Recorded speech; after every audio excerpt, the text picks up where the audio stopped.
Hello दोस्तों, कैसे हैं आप लोग। स्वागत है आप लोग का अपने यूट्यूब चैनल फार्मा साइन में। तो हम लोग सोल्व कर रहे थे बी फॉर्म 4 सेमेस्टर का फार्मास्यूटिकल ऑर्गेनिक केमिस्ट्री थर्ड, जिसका हमने सेक्शन ए और सेक्शन बी देख लिया था, जो 2018-19 का क्वेश्चन पेपर था। ठीक है, तो आज हम लोग बात करेंगे इस वीडियो में बेसिकली सेक्शन सी के बारे में। इसके बाद ये हमारा समाप्त हो जाएगा यहाँ पे ऑर्गेनिक केमिस्ट्री थर्ड, जिसका 19-20 का सोल्यूशन हम पहले ही देख चुके हैं। इस और 18-19 का लास्ट सेक्शन है सेक्शन सी, जिसको आज हम लोग सॉल्व करने वाले हैं। तो अगर आपने पहले वाली वीडियो नहीं देखी है तो आप प्ले लिस्ट में जाके देख सकते हैं, डिस्क्रिप्शन बॉक्स में लिंक दिया गया, वहाँ से जाके देख सकते हैं।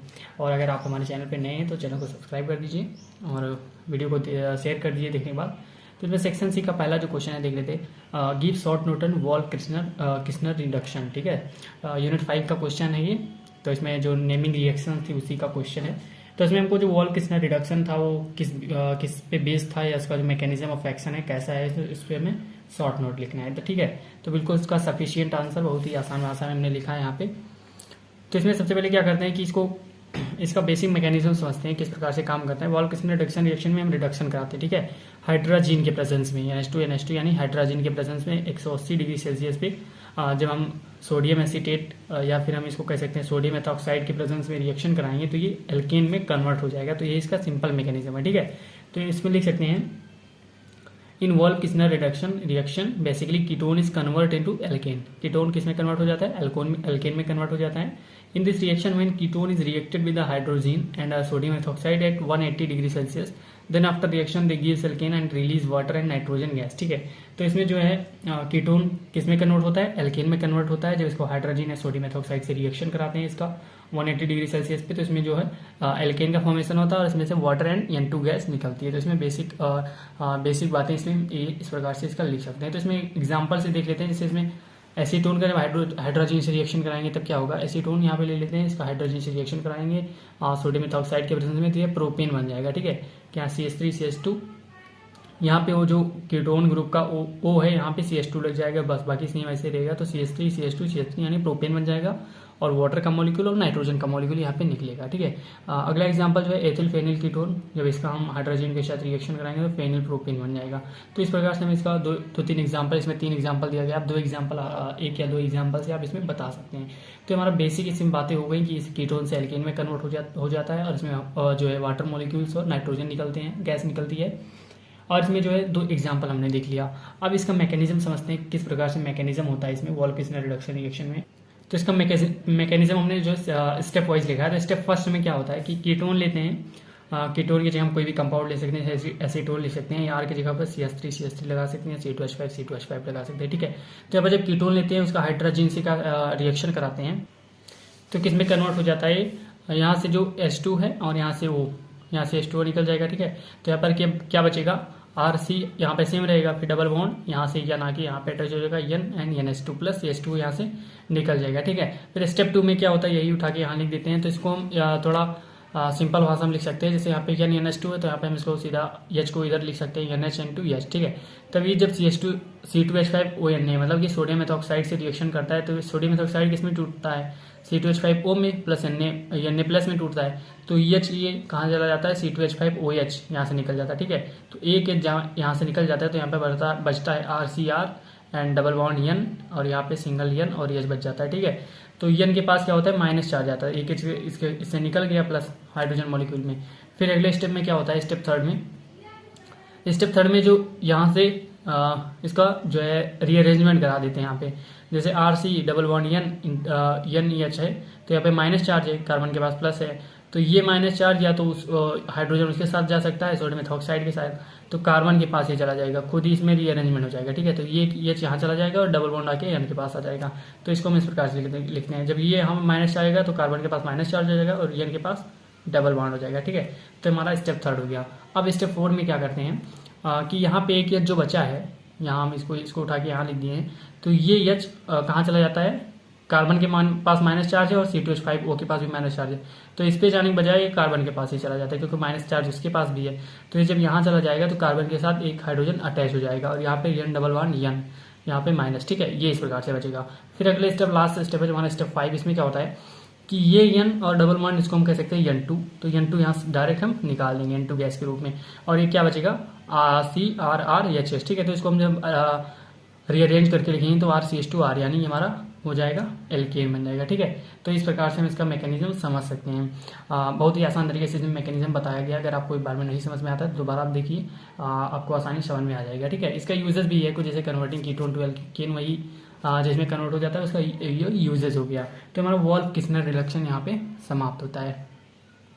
क्वेश्चन नंबर 2 जो इसमें है, explain the Beckmann rearrangement reaction with example. ठीक है, तो इसको भी देख लेते हैं कि Beckmann rearrangement reaction with example, मतलब रिएक्शन क्या होती है बैकमैन रीअरेंजमेंट। ये भी जो है यूनिट 5 का क्वेश्चन है और नेमिंग रिएक्शंस में है, तो इसको देख लेते हैं। तो इसमें क्या होता है बैकमैन रीअरेंजमेंट रिएक्शन में, जो कीटोक्सिन क्या करते हैं, हम इसका हाइड्रोजन के प्रेजेंस में रिएक्शन कराते हैं एसिडिक इन्वायरमेंट, तो एमाइड का फॉर्मेशन करते हैं। तो ये मेन इसका सिंपल जो मैकेनिज्म है या सिंपल जो इसमें बातें हम लिख सकते हैं।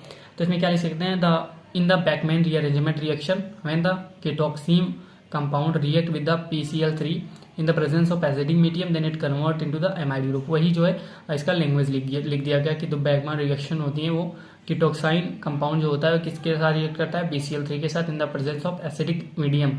तो क्या कन्वर्ट हो जाता है किसमें, वो एमाइड ग्रुप में कन्वर्ट हो जाता है। ठीक है, and ketoxime is freshly prepared by the reaction of ketone with hydroxylamine. Ketoxime किससे प्राप्त किया जाता है, किससे बनाया जा सकता है, तो कीटोन का रिएक्शन हाइड्रोक्सिलामीन से कराते हैं, तो इससे कीटोक्सिन का फॉर्मेशन होता है। तो इसमें जो एक क्वेश्चन में पूछा गया था बैकमैन रीअरेंजमेंट का रिएक्शन लिखना है विद एग्जांपल लिखना है। ठीक है, तो हमारा सिंपल हो गया कि कीटोक्सिन का जो है एमाइड में कन्वर्जन हो जाता है। अब इसमें एग्जांपल अगर पूछते हैं एग्जांपल, तो इसमें आप एग्जांपल लिख सकते हैं। जैसे यहाँ पे R1 है, यहाँ CH3 R मतलब एल्किल ग्रुप कोई जोड़ देंगे तो उसका एग्जांपल हो जाएगा। ठीक है, तो यहाँ पे एल्किल ग्रुप लगा सकते हैं आप, CH3 लगा सकते हैं, CH3 लगा सकते हैं। तो यहाँ पर जब एल्किल लगाएंगे तो यहाँ भी एल्किल हो जाएगा, तो एल्किल एमाइड बन जाएगा। तो इस प्रकार से आप इसका एग्जांपल बहुत ही आसानी से लिख सकते हैं। इसकी मैकेनिज्म समझते हैं क्या होता है। मैकेनिज्म में भी हमने इसका सिंपल वाला मैकेनिज्म लिख दिया। अगर आप इसमें कोई भी ग्रुप ऐड करते हैं एल्किल ग्रुप तो वो उसका एग्जाम्पल हो जाएगा। तो इस क्वेश्चन में हमने सिंपल से बता दिया है। जैसे कि यहाँ पूछा गया था कि Beckmann rearrangement reaction with example, तो इसका एग्जांपल आप बना सकते हैं। कैसे बना सकते हैं, R की जगह पे आप कोई भी एल्किल ग्रुप अटैच करा के उसका एग्जांपल बना सकते हैं। ठीक है, तो इसमें जो मैकेनिज्म है सिंपल मैकेनिज्म है, इसमें भी स्टेप वाइज डिवाइड किया गया है। स्टेप फर्स्ट में क्या होता है कि कीटोक्सिन होता है, कीटोक्सिन का जब हाइड्रोजन के प्रेजेंस में रिएक्शन कराते हैं तो इसका कीटोक्सिन का स्ट्रक्चर ये होता है R(C)N R(R2) R1 R2 and OH। ठीक है, तो हाइड्रोजन जाके यहाँ OH के पास, O के पास 2 लोन पेयर है तो एक लोन पेयर डोनेट करता है, तो हाइड्रोजन जाके यहाँ से अटैच हो जाते हैं। तो ऑक्सीजन जब यहाँ से अटैच हो जाएंगे हाइड्रोजन, तो ऑक्सीजन के पास प्लस चार्ज आएगा और यहाँ पे एक हाइड्रोजन के बजाय यहाँ पे एक हाइड्रोजन था तो यहाँ पे 2 हो जाएगा, क्योंकि एक हाइड्रोजन यहाँ से अटैच हो जा रहा है। तो यहाँ हो जाएगा R1(C)N R2 एंड OH2। ठीक है, तो यहाँ जब हो गया फिर इसको उठा के यहाँ ऐसे लिख देते हैं। तब इसमें हम क्या कर सकते हैं कि यहाँ पे देखते हैं यहाँ H2O निकल सकता है यहाँ से। ठीक है, तो यहाँ से H2O निकाल देते हैं। तो यहाँ बच जाता है हमारा R1CR2 ठीक है, प्लस, क्योंकि यहाँ से निकल गया तो प्लस चार्ज हो गया, प्लस H2 यहाँ से निकल गया। फिर नेक्स्ट स्टेप में हम इसका रीअरेंजमेंट कराते हैं। रीअरेंजमेंट इसीलिए इसका नाम जो बैकमैन रीअरेंजमेंट रिएक्शन, इसमें रीअरेंजमेंट होता है। ठीक है, तो इसमें क्या होता है R1C(N) एंड R2, इसका रीअरेंजमेंट कराते हैं। तो R1 को उठा के नाइट्रोजन के पास लगा देते हैं एल्किल ग्रुप को, क्योंकि यहाँ पे प्लस चार्ज है, तो हमारा बन जाता है C(N) R एंड R2।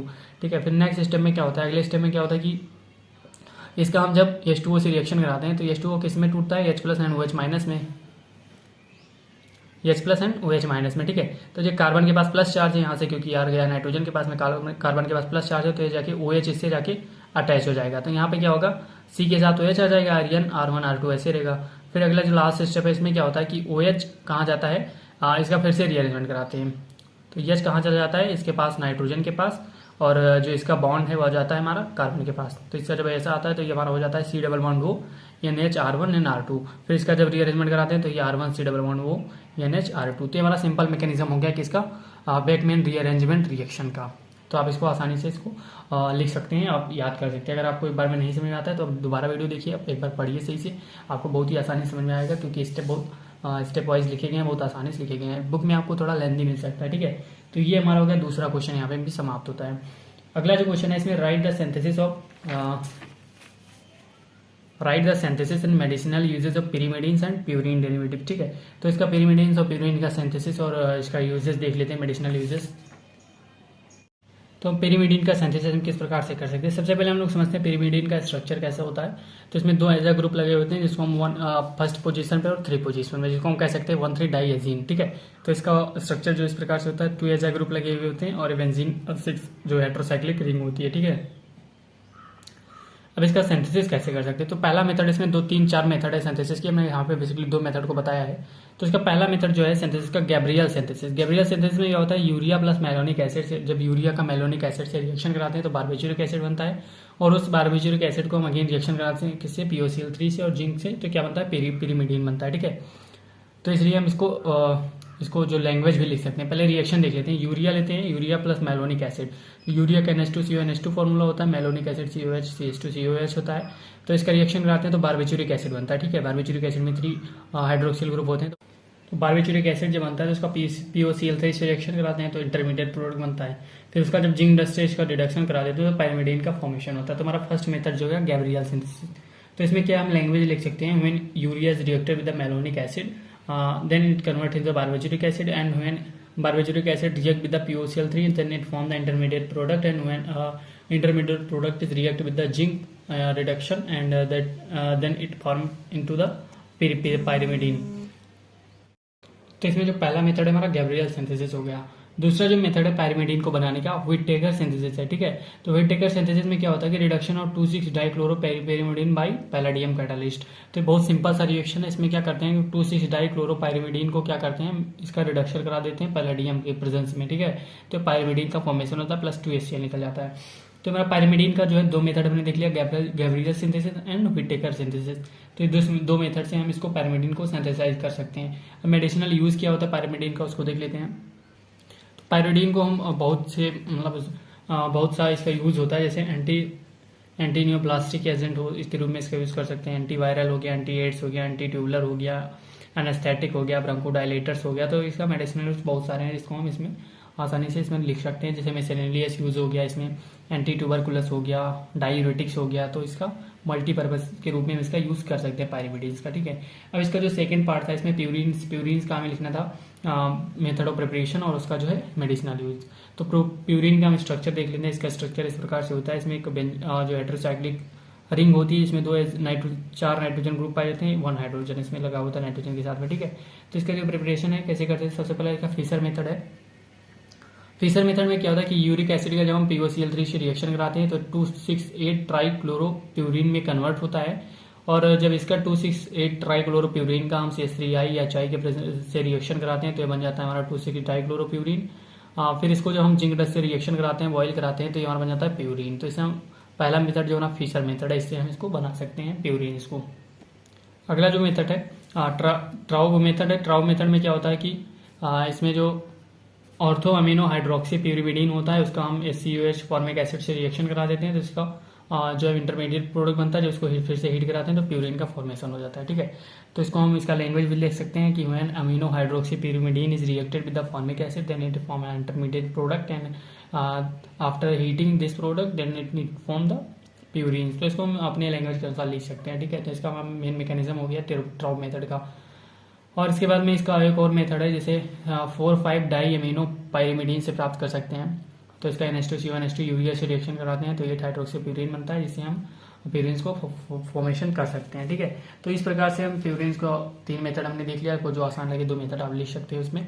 इसका मेडिसिनल यूजेस क्या है, antiviral activity, anti inflammatory, anti fungal, anti cancer, anti bacterial, anti miscellaneous uses का कई प्रकार से इसका यूज कर सकते हैं। तो हमारा जो तीसरा नंबर का क्वेश्चन था, synthesis and medicinal usage of pyrimidines and purine derivatives, ये हमारा समाप्त होता है। अगला जो क्वेश्चन है इसका question number 4, discuss about stereo isomerism in biphenyl compounds. तो इसको देख लेते हैं।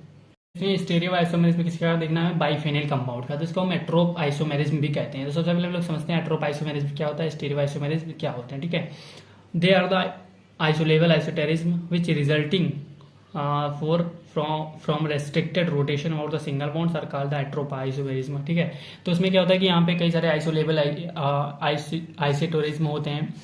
तो इसमें क्या होता है कि जब उसका रिजल्ट क्या होता है, रेस्ट्रिक्टेड रोटेशन होता है सिंगल बॉन्ड का, तो इसके वो क्या कहलाता है हमारा एट्रोप आइसोमेरिज्म कहलाता है। ठीक है, and this phenomena is known as the atrop isomerism, और फिनोमिना क्या कहलाता है, एट्रोप आइसोमेरिज्म कहलाता है। There is the restricted rotation about the bond between 2 phenyl rings due to steric hindrance, between the bulk in ortho substitution. इसमें क्या होता है कि इसमें रेस्ट्रिक्टेड रोटेशन होता है। किस लिए होता है? क्योंकि इससे जो फेनिल रिंग्स होती हैं इसमें स्टेरिक हिंड्रेंस पाया जाता है बल्कि ग्रुप में, ठीक है। तो इससे ऑर्थो सब्सटीट्यूशन में, तो इस कारण इसका जो है रोटेशन रेस्ट्रिक्टेड होता है। अगला जो पॉइंट इसमें लिख सकते हैं, this phenyl rings line different planes which are perpendicular, मतलब परपेंडिकुलर होते हैं एक दूसरे के। Thus the molecule become chiral and exhibit in enantiomer. इससे जो मॉलिक्यूल होता है कायरल बन जाता है, कायरल कार्बन, और उसका जो एनएनसियोमेर को एग्जिबिट करता है, एनएनसियोमेर जो है प्रोड्यूस करता है। इससे condition for optical activity and for atropisomerism. तो इसका जो है इसको हम इस प्रकार से बना सकते हैं। दो बेंजीन फेनिल रिंग होती है, एक दूसरे में अटैच्ड होती है। इसमें दो डिफरेंट टाइप्स के ग्रुप लगे होते हैं, A B and C D, ठीक है। तो इसका जो कंडीशन होता है क्या होता है इसको देख लेते हैं। देयर आर मस्ट या should be any functional group atom at ortho position with large size such as the chlorine, bromine, COH, Na2। मतलब क्या होता है कि इसमें जो फंक्शनल ग्रुप है जैसे ऑर्थो पोजीशन में अटैच होना चाहिए, लार्ज साइज में होना चाहिए, जैसे क्लोरीन हो गया, ब्रोमीन हो गया, ठीक है। Each ring must be resoluble for that A is not equal to B and C is not equal to B. मतलब दोनों जो रिजोल्यूबल होना चाहिए, जैसे ए बी के बराबर नहीं होना चाहिए और सी जो है डी के बराबर नहीं होना चाहिए। तो इसको हम एग्जाम्पल से समझ सकते हैं। बाइफेनिल एट्रोपाइसोमेरिज्म में तो यहाँ पे क्या है, दो ग्रुप लगा हुआ है, 4 ग्रुप। जैसे यहाँ पे 2 ग्रुप लगा हुआ है, 2 बेंजीन रिंग है, फेनिल रिंग है, आपस में अटैच है। यहाँ पे नाइट्रोजन ग्रुप, नाइट्रो ग्रुप है, यहाँ पे acid group, acetic acid group है, ठीक है। COH है यहाँ पे, मतलब एसिटिक ग्रुप है। यहाँ पे भी सेम कंडीशन है। यहाँ पे जो तो इसका आइसोमर बन जा रहा है, तो इसको हम एट्रोपाइसोमेरिज्म कहते हैं। तो हमारा जो चौथा क्वेश्चन भी यहाँ पे समाप्त होता है, स्टीरियोआइसोमेरिज्म इन बाइफेनिल कंपाउंड्स। अगला जो क्वेश्चन है वो give the synthesis of oxazole and thiazole with their medicinal usages. इसको देख लेते हैं। तो इसमें सबसे पहले हम लोग देख लेते हैं ऑक्साजोल का जो है स्ट्रक्चर कैसा होता है। तो इसमें जो एक नाइट्रोजन ग्रुप पाए जाते हैं, एक ऑक्सीजन ग्रुप पाए जाते हैं। इसका जो 5 मेंबर्ड रिंग होते हैं, ठीक है। तो ऑक्साजोल का ये हमारा स्ट्रक्चर हो गया। Oxazole is a class of heterocyclic aromatic organic compound having oxygen and nitrogen, carbon number first पे, कार्बन नंबर थर्ड पोजीशन पे क्या होता है, नाइट्रोजन और ऑक्सीजन पाया जाता है। तो ऑक्साजोल और एरोमेटिक थियाजोल, ठीक है। इसमें जो वीकली बेसिक इन नेचर होते हैं ऑक्साजोल हो गया। अब इसका मेथड ऑफ प्रिपरेशन हम लोग को देखना है, तो किस प्रकार से इसको बना सकते हैं, मेथड ऑफ प्रिपरेशन कैसे कर सकते हैं। सबसे पहला मेथड है इसका फिशर ऑक्साजोल सिंथेसिस। फिशर ऑक्साजोल सिंथेसिस में क्या होता है, इसका साइनोहाइड्रिन का हम रिएक्शन कराते हैं एल्डिहाइड से इन द प्रेजेंस ऑफ HCl, तो ऑक्साजोल का फॉर्मेशन करता है। तो हम इसको इस प्रकार से देख सकते हैं। इसका स्ट्रक्चर आप देख सकते हैं हमारी स्क्रीन पे। तो ये हमारा साइनोहाइड्रिन है, जिसका R1CH2CN है, साइनोहाइड्रिन। यहाँ पे साइनो ग्रुप लगा हुआ है, तो इसलिए साइनोहाइड्रिन हो गया ये। दूसरा जो एल्डिहाइड है R2COCHO, मतलब इसको हम CH3 लगा सकते हैं, CH3 CHO C2H5HO, एल्डिहाइड, कोई भी एल्डिहाइड जैसे फॉर्मेल्डिहाइड, एसिटल्डिहाइड, कुछ भी लगा सकते हैं, ठीक है। तो साइनोहाइड्रिन का जब हम एल्डिहाइड से रिएक्शन कराते हैं तो ऑक्साजोल का फॉर्मेशन होता है। तो इसका लैंग्वेज हम लिख सकते हैं, it involve the reaction of a cyanohydrin and an aldehyde in the presence of anhydrous hydrochloric acid, ठीक है। तो हमारा पहला मेथड हो गया जो फिशर ऑक्साजोल सिंथेसिस है। दूसरा जो मेथड इसका फ्रॉम अल्फा हेलोकीटोन्स। अल्फा हेलोकीटोन से हम इसको बना सकते हैं जो है ऑक्साजोल को। तो किस प्रकार से बना सकते हैं इसको देख लेते हैं।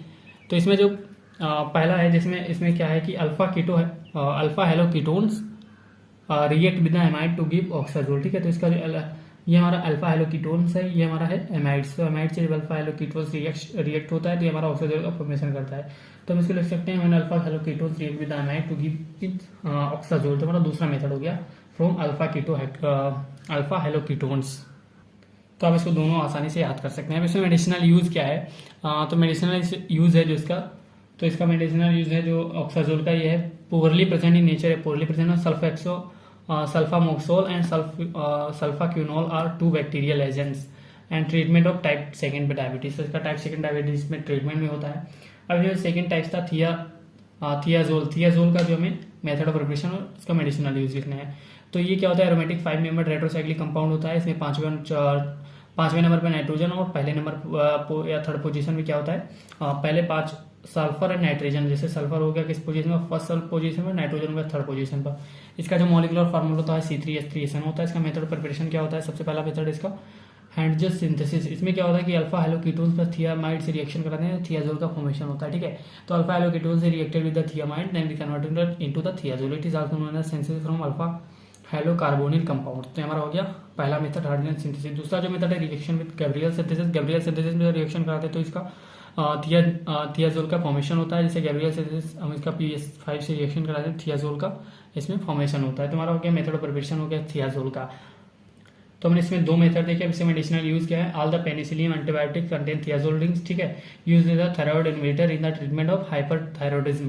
हाइपरथायरॉयडिज्म में इसका यूज होता है, एंटी फंगल एजेंट के रूप में भी इसका यूज होता है। छठा क्वेश्चन है इसमें, compare aromaticity of reactivity of pyrrole and furan. जो फ्यूरोन की है और पायरोल की एरोमेटिसिटी हमको कंपेयर करनी है, उसकी रिएक्टिविटी क्या क्या होती है इसको हमें कंपेयर करना है। तो सबसे पहले हम देखते हैं एरोमेटिसिटी ऑफ पायरोल। तो इसमें क्या होता है, it must B cyclic in nature, cyclic nature का होना चाहिए। They must have empty P orbital, empty P orbital होना चाहिए। Must have sp2 hybridisation, sp2 hybridisation होना चाहिए। It must be planar in nature, planar in nature की होना चाहिए। और ये 4n+2π इलेक्ट्रॉन को कंटेन करना चाहिए, मतलब कुल मिला के हकल रूल को फॉलो करना चाहिए। तो हमारा हो गया एरोमेटिक पायरोल। पायरोल क्या करता है, हकल रूल को फॉलो करता है। इसको 4n+2π इलेक्ट्रॉन के फॉर्मूला में रख के देखेंगे तो हमारा हकल रूल को फॉलो करेगा, ठीक है। तो इसलिए एरोमेटिक कंपाउंड इसका जो रीजन बना सकते हैं, जिसको डीलोकलाइजेशन पाई का पाई इलेक्ट्रॉन का कैसे होता है, जितना अधिक जो है रेजोनेंस बनेगा वो कंपाउंड उतना ही अधिक एरोमेटिक होता है, उतना अधिक स्टेबल हुआ, ठीक है। तो इसमें पायरोल का स्ट्रक्चर बनाते हैं। इसमें जो सबसे पहले लोन पेयर यहाँ पे जो लोन पेयर होता है पहले अटैक करता है, ठीक है। इस बॉन्ड पे आएगा तो ये बॉन्ड हमारा इधर जाएगा तो लोन पेयर हमारा यहाँ पहुंच गया। अब सेकंड स्ट्रक्चर लोन पेयर यहाँ पे जाएगा तो लोन पेयर यहाँ पहुंचेगा तो ये बॉन्ड फिर से इधर उधर होगा।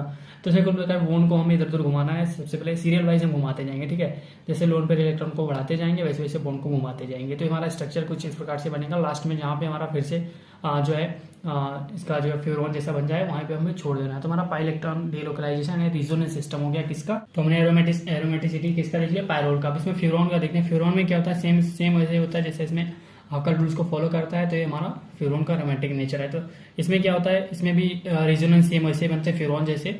तो molecule like this are cyclic, polar molecule hybridise with sp2 hybridisation, double bonds are that are the conjugated must follow the Huckel's rule. तो इसमें भी जो है रेजोनेंस बना सकते हैं। जैसे इसमें भी पहले हम जो लोन पर इलेक्ट्रॉन को घुमाएंगे, उसके बाद बॉन्ड को घुमाते जाएंगे सीरियल वाइज, के बाद लास्ट में जहाँ फ्यूरोन जैसा स्ट्रक्चर होगा वहीं पे बंद कर देंगे। अब इसमें कंपेयर कैसे करते हैं, कंपेयर यही हो गया हमारा। इसमें मेन दो कंपैरिजन हो गया, एक तो उसका जो उसमें नेचर होना चाहिए वो हमने ले लिया, इसका जो एरोमेटिसिटी इसका जो रेजोनेंस दिखा दिया हमने। अब इसमें और कुछ लाइन लिख सकते हैं जैसे heterocyclic electronegativity determine relative aromaticity, मतलब जो इलेक्ट्रोनिगेटिविटी होती है, जैसे इसमें ऑक्सीजन लगा उसमें नाइट्रोजन लगा था पायरोल में, तो यही हमारा डिसाइड करता है जो एरोमेटिक है कि नहीं है, कितना एरोमेटिक है, ठीक है। Atoms with higher electronegative hold their lone pair more tightly, जिसमें ज्यादा इलेक्ट्रोनेगेटिव होता है उसके अपने एटम को बहुत टाइटली बॉन्ड किए होते हैं। Therefore must not electronegative heteroatoms in furan decrease aromaticity in the most. तो इसलिए हम इस बेसिस में पता चलता है कि जो हमारा फ्यूरोन होता है वो लेस नेगेटिव होता है हमारा जो पायरोल से। तो पायरोल ज्यादा एरोमेटिक है हमारे जो है इससे फ्यूरोन से। अब इसका रिएक्टिविटी देख लेते हैं, रिएक्टिविटी ऑर्डर क्या होता है। तो यहाँ पर रिएक्टिविटी ऑर्डर दिखाया गया जिसमें पायरोल है, फ्यूरोन है। Pyrrole has electron rich ring due to its trivalent nitrogen, तो इलेक्ट्रॉन रिच रिंग होता है। या फ्यूरोन क्या होता है, furan is also reactive but not as much as pyrrole, ये भी रिएक्टिव होता है। तो पायरोल में क्या होता है, which has greater mesomeric effect than induce inductive and in comparison to others to pyrrole is मतलब इस अदर्स टू जैसे फ्यूरोन और थियाजोल्स के कंपैरिजन में पायरोल मोर रिएक्टिव होता है और ये जो फ्यूरोन होता है लेस होता है। तो pyrrole is more reactive than furan, तो मतलब रिएक्टिविटी ऑर्डर भी हो गया। लास्ट क्वेश्चन इसमें define optical isomerism with example, तो इसको हम देख लेते हैं। ऑप्टिकल आइसोमेरिज्म क्या होता है, इसका एग्जांपल कैसे है हम इसको समझ लेते हैं। तो optical isomerism is type of stereo isomerism in which the isomer have the same molecular formula and the structural formula, मतलब इसमें सेम मॉलिक्यूलर फार्मूला होता है और स्ट्रक्चरल फार्मूला भी सेम होता है। बस वो क्या डिफर करते हैं यहाँ पे, direction of rotation, plane polarised light के सामने उसका डायरेक्शन जो होता है, रोटेशन होता है वो अलग अलग होता है, तो हम ऑप्टिकल आइसोमेरिज्म कहते हैं, ठीक है। तो इसमें और पॉइंट लिख सकते हैं, optical isomerism occurs mainly in substance that have the same molecular and structural formula. किस कंपाउंड में बेसिकली होते हैं, केवल उसमें होते हैं जिसमें सेम मॉलिक्यूलर फार्मूला होता है और सेम स्ट्रक्चरल फार्मूला होता है। In the simple word we can say that the mirror image of each other, ये मिरर इमेज होते हैं ईच मतलब एक दूसरे के। अब इसमें और पॉइंट लिख सकते हैं, जैसे typically optical isomerism is shown by the stereo isomerism which rotate the plane polarised light. If the plane of polarized light passing through the enantiomer solution rotate in the clockwise direction, that enantiomer is said to be exist at plus form। जैसे अगर clockwise direction में घूमेगा तो उसको plus form कहेंगे, anti clockwise घूमेगा तो उसको माइनस साइन कहेंगे, ठीक है। तो इसके जो तीन टाइप्स होते हैं ऑप्टिकल आइसोमेरिज्म के बेसिकली, जिसमें कि एनेंशियोमर है, डायस्टेरियोमर और मीसो कंपाउंड है। तो इसको देखते हैं एनेंशियोमर क्या होता है। It can be say that pair of isomer which are mirror image and non super image, mirror image होते हैं एक दूसरे को, नॉन सुपर इमेज इम्पॉसिबल होते हैं, वो क्या होते हैं, एनेंशियोमर होते हैं। जैसे इसका एग्जांपल जो है लैक्टिक एसिड है, तो लैक्टिक एसिड का जो स्ट्रक्चर इस प्रकार से होता है, तो इसका जब मिरर इमेज दिखाते हैं तो ये अपना मिरर इमेज शो करता है और इसका जो है नॉन सुपर इम्पॉसिबल होता है। दूसरा जो इसका टाइप है डाई स्टीरियो आइसोमर। इसमें डाई स्टीरियो आइसोमर में क्या होता है, in this isomer the conditions, इसमें कंडीशन क्या होती है, नॉन मिरर इमेज होते हैं, मतलब इन आइसोमर में क्या था, मिरर इमेज था, एंड डाई स्टीरियोमर्स में क्या है, नॉन मिरर इमेज है और नॉन सुपर इम्पॉसिबल है, एंड ये फिनोमिना क्या कहलाती है, डाई स्टीरियो मैरिज में कहलाती है। ठीक है, तो इसका एग्जांपल जैसे हो गया हमारा 2,3 डाइक्लोरोपेंटेन, तो इसको जो हम लिखते हैं तो हमारा ऑप्टिकली एक्टिव भी होता है, तो इसको हम आगे देख लेते हैं इसको किस प्रकार से लिख सकते हैं। तो इसको हम लिख सकते हैं जैसे हमारा हो गया 2,3 डाई, हमने देखा था पीछे 2,3 डाइक्लोरोपेंटेन है इसका, तो इसका फर्स्ट स्ट्रक्चर इस प्रकार से बनता है, जो इसका मिरर इमेज इस प्रकार से बन जाता है। फिर थर्ड स्ट्रक्चर में ये डिफरेंट टाइप के हो जाता है, तो there are no mirror relationship between the first and third, तो फर्स्ट पोजीशन में थर्ड पोजीशन में इसका जो मिरर इमेज ऑफ रिलेशन नहीं बन पाता है, तो इसलिए इसे हम डाइस्टेरियो मर्स कहते हैं। ठीक है, अगला जिसमें मीजो कंपाउंड, उसको देख लेते हैं मीजो कंपाउंड क्या होता है। तो इसमें क्या है, कंपाउंड के पास जो सिमिलर कायरल कार्बन होते हैं उसमें मीजो कंपाउंड कहते हैं। तो ये भी डाइस्टेरियोमर की तरह सेम होते हैं, बस केवल इसमें प्लेन ऑफ सिमेट्री पाई जाती है। ठीक है, तो इसका एग्जांपल है टार्टरिक एसिड। टार्टरिक एसिड होता है C2 COH का whole twice and 2H2 and OH2, तो ये हमारा हो गया टार्टरिक एसिड। टार्टरिक एसिड का हम इस प्रकार से बना सकते हैं, इसमें एक होता है फॉर्मेशन होता है, तो मिरर इमेज इस प्रकार से बनता है, बिल्कुल सेम डाइस्टेरियोमर में जैसे होता है, बस इसमें क्या होता है, प्लेन ऑफ सिमेट्री पाई जाती है। तो इसमें हम क्या लिख सकते हैं कि formula first and third as well as third and fourth are the pair of enantiomer. जो फर्स्ट एंड थर्ड है इसमें कोई रिलेशनशिप नहीं है, तो एनेंशियोमर है, and second and fourth enantiomer है, and first and third as well as मतलब enantiomer, but first and third as well as second and fourth क्या है, पेयर ऑफ डायस्टेरियोमर्स। तो इसमें डायस्टेरियोमर्स का पेयर बनता है, but since the two similar chiral carbon there exist a plane of symmetry third and fourth due to which the rotation of plane polarised light by one half is cancel by the other half, जिसमें जो plane polarised light की जो rotation होती है cancel हो जाती है। ठीक है, तो हमारा हो गया मीजो कंपाउंड। तो इस प्रकार से हमारा जो सातवां क्वेश्चन भी यहाँ पे समाप्त होता है। तो हमारा जो मेडिसिन ये ऑर्गेनिक केमिस्ट्री थर्ड या तो 18-19 का सोल्यूशन भी हमने समाप्त कर दिया यहाँ पे, 19-20 पहले से ही हम देख चुके हैं, 18-19 का आज यहाँ पे समाप्त होता है। मिलते हैं नेक्स्ट वीडियो में अगले सब्जेक्ट के साथ, तब तक के लिए खुश रहिए, मस्त रहिए, और वीडियो को शेयर कर दीजिए, लाइक कर दीजिए पसंद आए तो। धन्यवाद।